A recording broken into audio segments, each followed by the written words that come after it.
Lloyd Consulting stickers, t-shirts and mugs are available by clicking the link to the Google form in the video description below.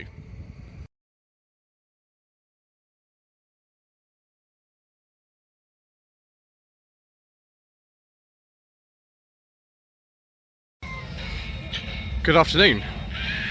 This is the 12th of June and the Bromley Pageant of Motoring 2022. This is part 10 of the Slightly Shambolic Shuffle. We are right at the end of the show now. I just need to do one more part to just finish off the stuff I haven't filmed so far, though a lot of stuff is actually left. There are a few things I still need to do, so we shall do them before I actually fall over out of total and utter mad insanity of having filmed 10 parts, which have half an hour long each at this show today, which is frankly insane, but it's the sort of person I am. 1971 to 72, Land Rover Series 3, I think that's a 130 inch wheelbase on that, actually, I could be wrong, very long anyway. 1986 to 7, I think this is an 87 actually, Ford Orion 1.6 GL that you might have seen on the Classics World channel, because of course this is Classics World stand. I actually quite fancy having a go in this. It'd be quite good fun, I think. Similarly, this Montego, I can't remember if this is an 84 or 85, but it's a 1.6 estate. It's been comprehensively worked on by Classics World staff and other people. Mercedes-Benz 420 SEC, I think this is late 80s, and of course it has a beige leather interior. I do like a nice beige leather interior.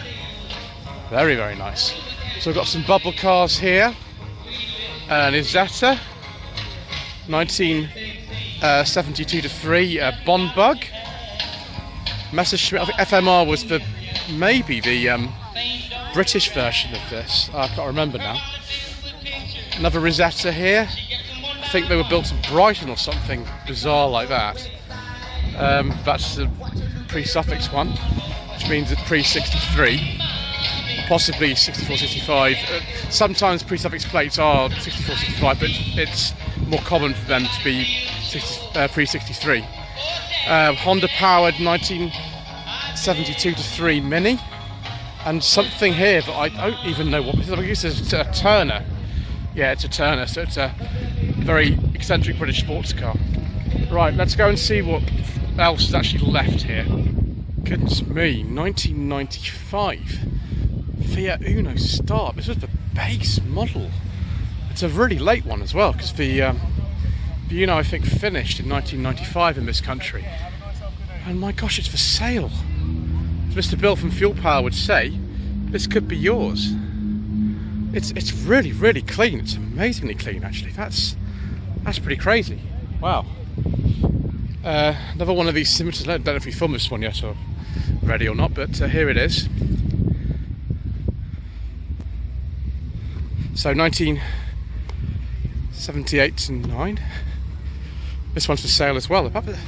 It's the same money as the Uno. How interesting! Wow, that seems quite cheap. Is that all they're worth? Of course, we're in Greater London, so having a car that's actually ultra low emission zone compliant, it's pretty good. You probably should have an MOT on it though. You don't need one, but you should have one. Very, very late.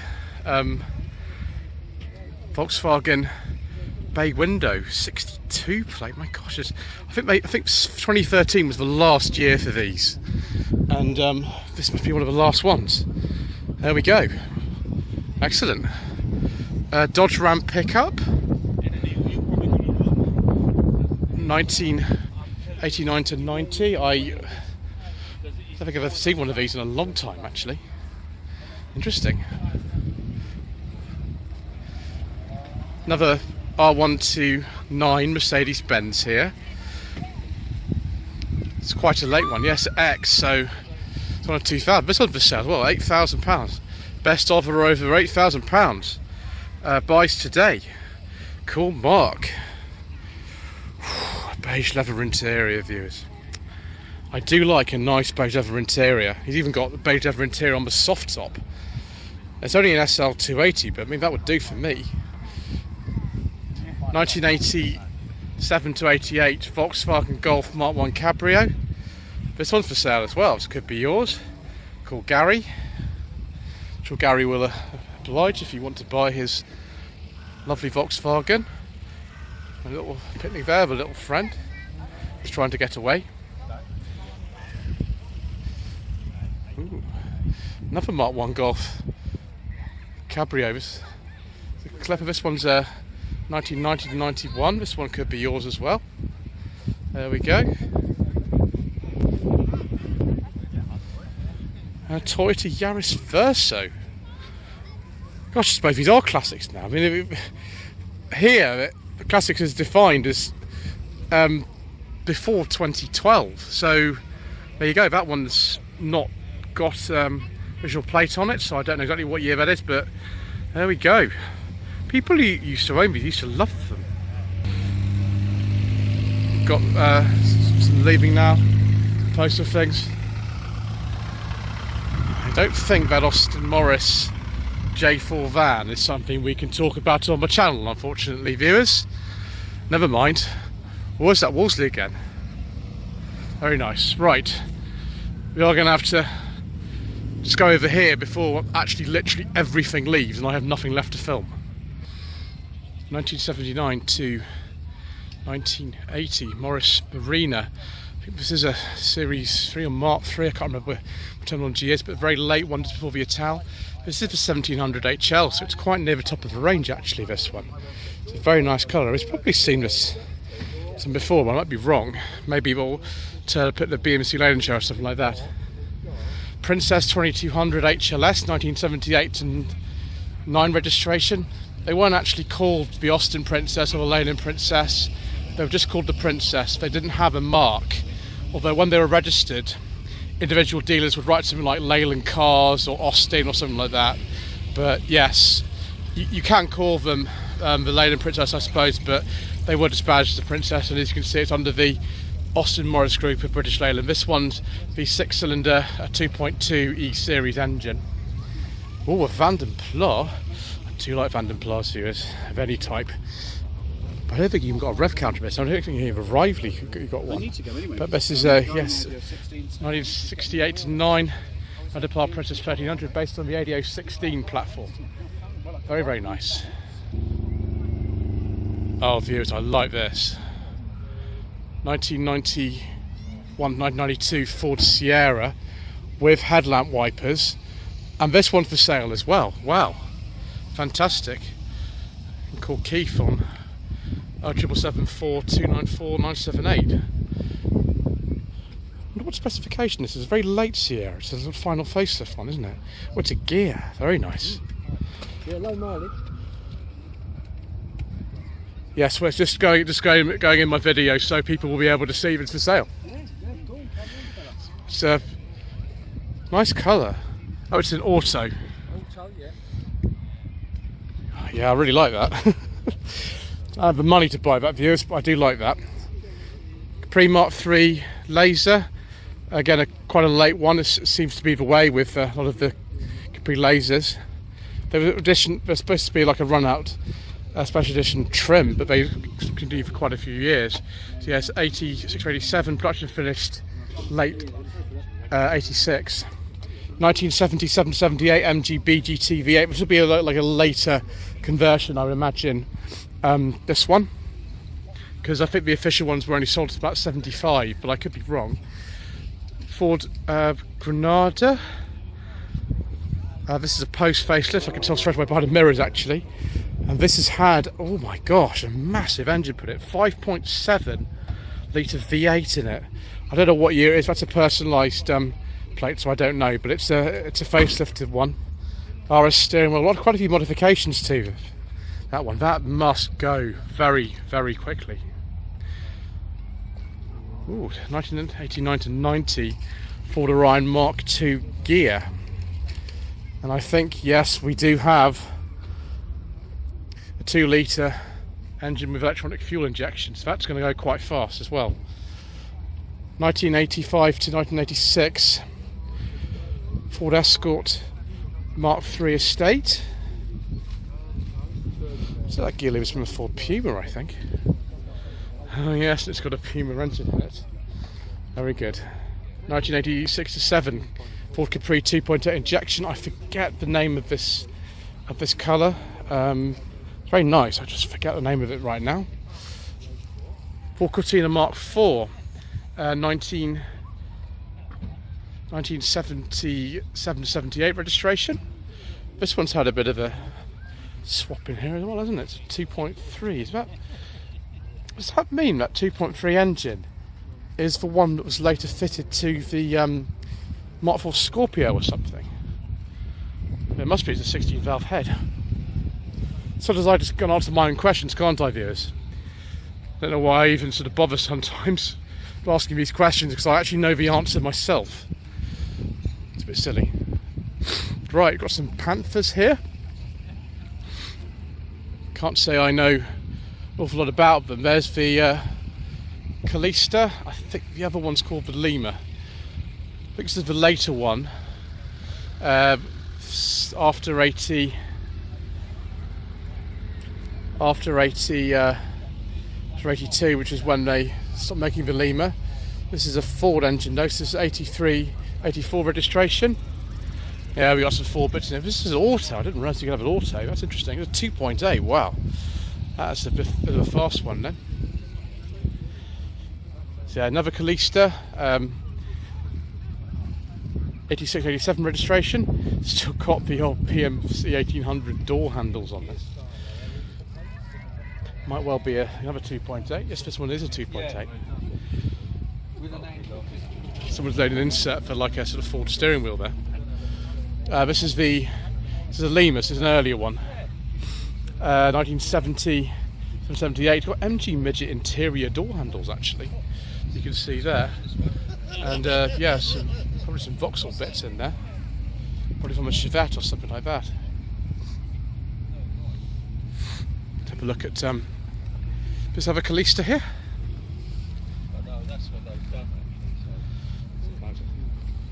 There we go, this one's a manual. Concise Panther history. Unfortunately, I'm not going to give that today because we're right at the end of the show and I've just got about enough energy to reach certain bits and then we're going to leave. So, no concise history from me. 83, 84. This one's a very late Lima. 1979. And it wasn't registered till 81. Okay, that makes sense. And we've got lots and lots of nice friends there as well. Isn't that nice? It's 2.3 Vauxhall Slant 4, which should be out of something like a Chevette HS. Very nice. Right, I think I'm just going to go to that far side and just have a look at those three cars that are just there. Right, we've got some cars at this far end. 1956 to 62 Morris Minor 1000. Original steering wheel has been changed, like and someone's put an automatic gearbox in this. My gosh, what engine's in that now then? Wow, interesting. Chevy pickup, I don't know what year this is. Who knows, number 3100. And then Rover P4. It was a Rover 100. I have driven a Rover 100 actually on the channel. Owned by Alex from the Alex Assets channel. That's an automatic gear lever that's been put in there though. I think, viewers, this has been, shall we say, tastefully modified. And it probably doesn't have the original 6-cylinder engine in there at all. That's fascinating. I wonder if that's easier to drive than the one I had, because I had a problem with the gearbox, viewers, shall we say. So, yes, we will maybe think about that kind of thing if I ever drive one again. So I've got a Mini Club and Estates, an automatic one. Southern Mini Owners Club, 1971 to 72. 1990 to 91 Mini here that's got plenty of flowers on it. And the Mini's being used here as a tether for this little friend here. Hello, hello. 1981 to 82. This is probably a mini city or something like that, judging by the sort of very basic interior and the wheel. Oh, it's an HL. There we go. Mini HL, might be even like an 850. I can't remember when they got rid of the 850 Mini, actually, to be honest with you. Oh, it's an auto as well. Interesting. Have a nice trip home. Magic bus. Ooh, wonder what happens on board the magic bus. Lots of things. I remember going in one of these. It was a minibus many years ago. It must be the early 90s. But you know, these commercial vehicles, they don't survive in anywhere near the numbers of cars because people, well, they use them for hard work, don't they? That's what happens. Mark 1 Caddy here, 1986 to 7. Never seen one of these Volvos before. Volvo F86, 1968 to 9. Never ever seen one before, but it's had some modern lights put on the back, I think. I'll be wrong about that though. What's this? Some 1966, whatever it is. Is this an AEC or something like that? Or I remember the things on the side. No, it says an Atkinson. No, not Atkinson, not Sednack, an Atkinson. Wow. It's Bedford. Oh, I've forgotten what model name of these is. Totally forgotten. But yeah, it's a pre-suffix, so about 1960 or something, maybe earlier. This is Morris Commercial. Wow, this is a photo of the BT van from back in the day. It was probably from the 1930s. Gosh, that's old. That's very old. So this, I think, tour cars conversion. It's a Morris, but this is actually based on the old, I think it's the A55 Cambridge, but they made them for ages and ages and ages. This, I think, is like a 72 or something like that. They finished in 73. Morris Minor post van. Lots of these back in the day. The only ones had rubber wings. This 6970 one actually has normal wings, but it's got a very weird way of getting in. It's got the lock on there. Did we not lock this at all? It's crazy. Brilliant. And then we've got this fire engine. It's a Fordson. If it says Dursley, then it really would have been used in the sort of Southampton area. But I don't know if that's Dursley near Southampton or somewhere else. Wow. Must be from the 1930s. Oh, here we go. It took 4 years to restore from 2013 to 2017. Amazing. Hand signals only. Wow. Right, let's just go to one more area, I think. What a fascinating vehicle to use as a trade stand. This is a early Arrows car. It's a 1969 to 70 Hillman Minx estate. It's not in the Hillman Hunter. This is the Minx, which was the sort of lesser model. That's fascinating. Isn't that great? Coming across these little delights. This is, I think, one of the larger Austins of the immediate pre-war period. It's like a Somerset or something like that. Or is it Hereford? I can't remember. Isn't that great? I think this is one of the sort of restoration stands of advertising their services. This P5 is having a bit of work done. There we go, Wolseley 1660, 2 owners, 60,000 miles, original registration, £3,000. There we go, this could be yours. Yeah, exactly. Mark 1 Fiesta here.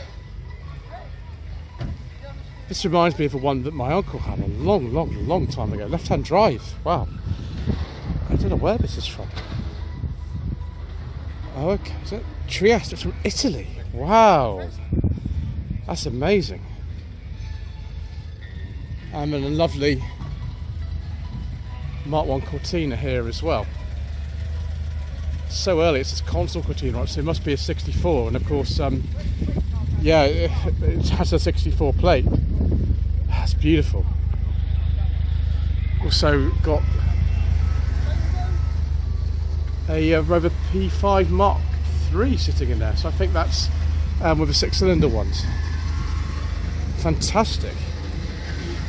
I must just mention before I go, Bristol Street Motors are here with some Venue Ford range. That's a plug-in hybrid Cougar ST line.